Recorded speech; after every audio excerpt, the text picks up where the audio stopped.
Thank you, Bill. Let's bring in Louisiana Attorney General Liz Murrill. Thank you very much for joining us today. Had you on yesterday. I know you were sharing concerns about how quickly they were returning to the Sugar Bowl. Obviously, everything went off without a hitch. First, your thoughts this morning as I put this new FBI poster up on the screen, new images that have been released. I know you're still trying to generate as many leads as possible now that this investigation is in your hands. So what is it that you need the most right now to continue to investigate this situation? Well, you know, Sandra, the investigation is actually entirely led at this point by the FBI. And there was a new agent at the press conference yesterday who's with the counterterrorism group, and he reported a lot more information.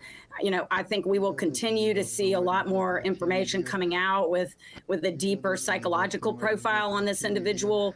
You know, that's going to help everybody, not just us, but nationally, to understand, you know, what drives conduct like this. And at the end of the day, we still have to plan for it because you just never really know who is going to be the person who snaps. And, you know, I saw the coverage saying his brother saying he was looking for some answers. You know, he clearly came up with the wrong ones.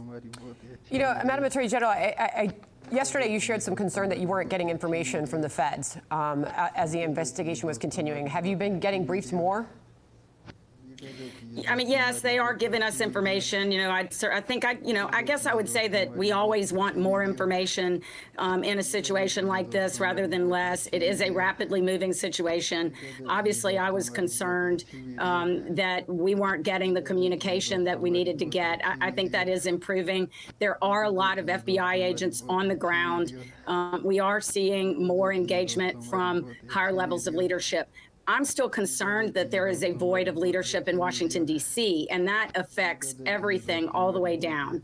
And so, you know, that's going to be a problem that is going to continue until we get a new administration in place. So I'm really, really hoping that we're going to see a very quick transition and have leadership in place quickly because it's a national security issue. As you say that, some news just coming into us from the White House that the president now plans to travel to New Orleans this coming Monday. We're just learning that. Your reaction to it? Well, it's good. I think that that's an important, you know, it's important that we have national attention on an issue that can happen in any city. We do have other large events that are coming into New Orleans. We intend to make sure that the city remains safe and is safe for those events as we move toward the Super Bowl and toward Mardi Gras.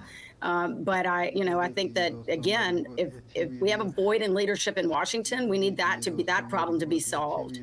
Okay, so President Biden will be traveling to New Orleans Monday. That just in. To your point, however, when I talk about things getting turned over, the streets of New Orleans were certainly turned back over from the FBI investigation on the ground there. Bourbon Street reopened yesterday. We saw it happening. We saw people take back to the streets. To your point, though, now the goal is to make sure everybody stays safe. This is ATF Special Agent Joshua Jackson on Fox yesterday. Listen. ATF was able to tap in to Emergency Support Function 13 resources. This allowed us to bring additional explosive detection canines so that we can safely sweep the city and safely sweep the Super Bowl in preparation for the game today. These resources will still be in the city as we lead up to the Super Bowl and through Mardi Gras. All right, so that will be the goal, to keep everybody safe. And by the way, what we keep hearing from folks that are traveling there and locals as well, that they don't want the terrorists to win. So they want their life to return back to normal, or some sense of normalcy. What assurances can you make that can happen? Well, you know, I was there yesterday when the game was just getting right before the game and kickoff, and I felt entirely comfortable that the city is secure and that it's going to remain secure as we work our way through and up to and through the Super Bowl.